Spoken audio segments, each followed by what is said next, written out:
Kemana aja lur? Di kesempatan ini Pak Men bakal berangkat dari hal-hal yang terkesan ringan, tapi berdasarkan hasil riset dari tim Atasi, ternyata masih jarang dulur tani yang memahami seberapa penting dan fundamentalnya poin yang akan Pak Min bahas ini. Muncul beberapa pertanyaan buat kalian. Kenapa sih tiap kali tanaman bermasalah, reaksi pertama selalu sama? Tambah pupuk, daun kuning tambah pupuk, bunga rontok tambah pupuk, buah kecil nggak rata tambah pupuk lagi. Kadang dosisnya semakin dinaikin, kadang intervalnya dicepetin, pokoknya yang penting nambah pupuk, dan seringnya tanpa analisa dulu. Coba tanya ke diri kalian sendiri lur, tanahnya pernah bener-bener dicek atau belum? Kita sering ngarep panen melimpah, kualitas bagus, produksi stabil, tapi pondasinya nggak pernah diperiksa bener-bener. Padahal tanah itu dasar dari semuanya.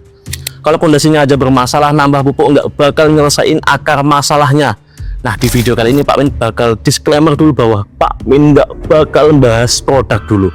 Kita bakal bahas dasarnya, parameter ideal tanah sebagai pondasi sebelum ngomongin solusi, biar nggak lagi tebak-tebakan. Sederhananya gini, anggap aja tanah itu mesin. Kalau setelahnya aja nggak pas, bensin sebagus apapun nggak bakal bikin jalannya ngebut. Tanah juga gitu, kalau sistem dasarnya aja nggak optimal, pupuk mau semahal apapun nggak bakal bikin kerjanya maksimal.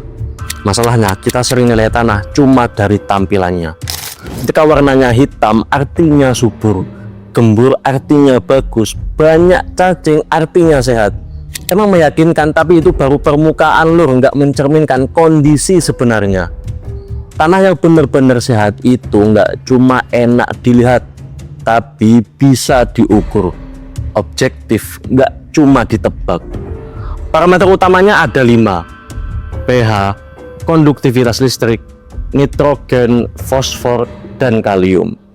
Ini sistem yang ngatur gimana tanaman menyerap hara dan berkembang optimal. Kalau parameter ini nggak seimbang, tanaman mungkin tetap tumbuh, tapi nggak maksimal. Sekarang kita bedah satu persatu. Pertama, pH sebagai gerbang serapan nutrisi. Sebenarnya pH itu apa sih? Gampangnya pH itu gerbang masuknya unsur hara. Kalau pH terlalu rendah, sebagian unsur hara kekunci, tapi kalau terlalu tinggi, unsur lain nggak keserap. Jadi ini bukan soal pupuknya ada atau enggak, tapi bisa masuk atau enggak. Cabai emang bisa hidup di pH 4,5 sampai 8,5, tapi hidup itu beda sama optimal. Yang ideal biasanya di angka 6 sampai 7. Di situ unsur hara paling gampang diserap sama akar. Misal pH di angka 5, tanaman masih tumbuh kelihatannya normal, tapi fosfor nggak maksimal diserap, akar nggak kuat, bunga gampang rontok. Dari luar kelihatannya kayak kurang pupuk, padahal bukan kurang, tapi nggak bisa masuk. Kurang sama kekunci itu beda banget lur. Kalau gerbangnya aja nggak beres, apapun yang masuk ke tanah bakal percuma. Sekarang kita masuk ke parameter kedua. Konduktivitas listrik atau biasa disingkat ISI. ISI itu ukuran kadar garam atau nutrisi yang terlarut di tanah. ISI kalau terlalu rendah nutrisinya minim, tapi kalau terlalu tinggi akar bisa stres karena terlalu pekat. Ibarat manusia mau minum tapi pakai air laut. Airnya sih ada, tapi terlalu asin buat diminum. Tanaman juga gitu, nutrisinya memang ada, tapi lingkungannya bikin susah diserap.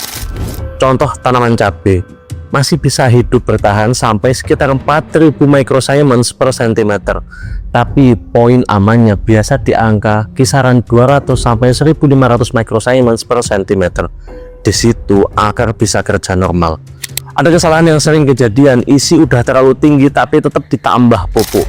Harapannya memang biar cepat besar, padahal yang terjadi malah kebalikannya. Akar makin tertekan, serapan terganggu, dan ini sering nggak kelihatan. Tanamannya hidup tapi tenaganya turun. Tanpa pengukuran kita nggak tahu itu kekurangan atau justru kelebihan yang nggak seimbang. Nitrogen sebagai mesin vegetatif. Nitrogen itu bahan bakar daun, ini mesin fase vegetatif. Kalau kurang, daun pucet, pertumbuhan lambat. Kalau cukup, daun hijau segar, batang kokoh.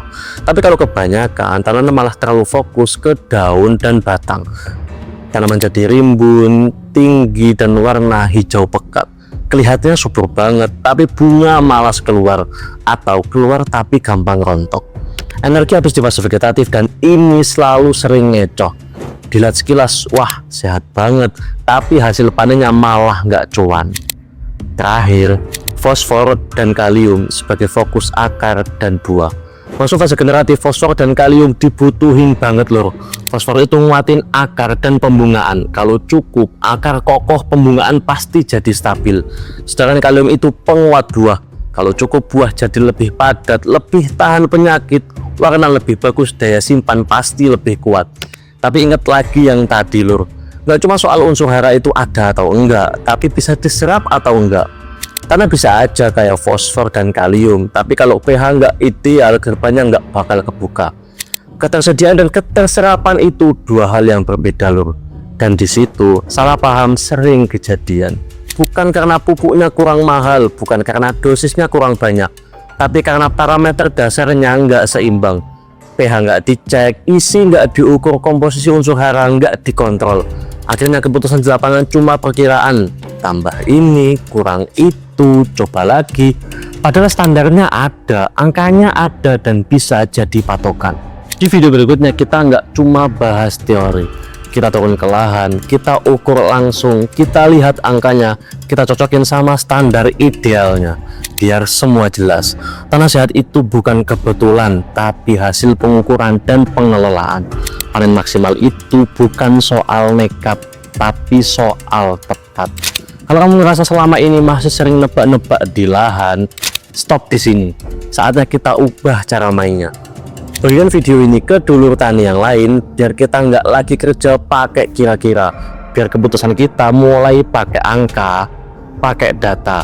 Karena petani yang lebih baik bukan soal siapa yang paling lama nanam, tapi soal siapa yang mau belajar, siapa yang mau berubah, dan terus naik level.